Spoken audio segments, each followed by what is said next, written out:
Hello everybody, back to another review, this time on Studio Series 14, Ironhide. Now this is a very rare figure, and I have been wanting to get my hands on it for a very long time. Let's get into it starting off. This is an officially licensed GMC Topkick. It looks great aside from one of the toes sticking out in front of the rear wheel. So is weapon storage at the back of the truck. One way is to peg them in separately, but you can also peg the small cannon into the larger one, and then peg it in. And for some reason, the truck bed was, for unknown reasons, made flat instead of being able to carry things. There is the words Road Armor sculpted on the front bumper and it looks great. Now let's get into the transformation. We first flip out the doors, and lift up the roof, peg the front bumper into the torso so it stays in place. We then bring the arms around and forward so that they are positioned underneath the hood. We now pull the hood away from the bumper, and give it a good tug to split the hood in two. There should be brake discs on under the hood. It might be hard, but if you use your fingernails you will be able flip them out easily.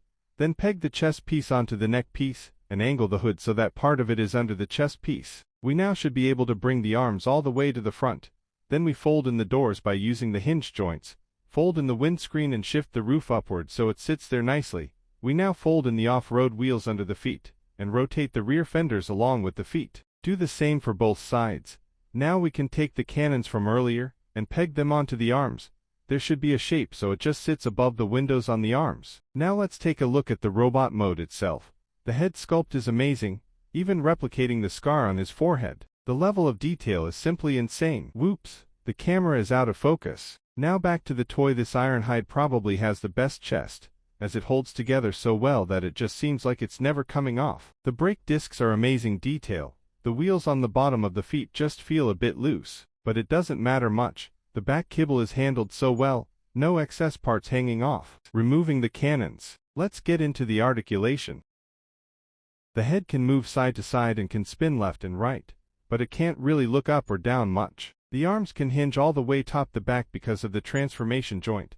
The elbow does a 90-degree and it can spin around. The wrists also can spin. The legs go up that far, they can go out all the way, but the knees can't go very far. The feet can move forward and back, but not side to side. But still, Ironhide's design is one of my favorite designs, and the toy is still very good. The legs do lack a bit of paint, but like I said, it is way too big, and comparing him next to my Studio Series Optimus Prime, he just looks way too big, tall and bulky. Subscribe.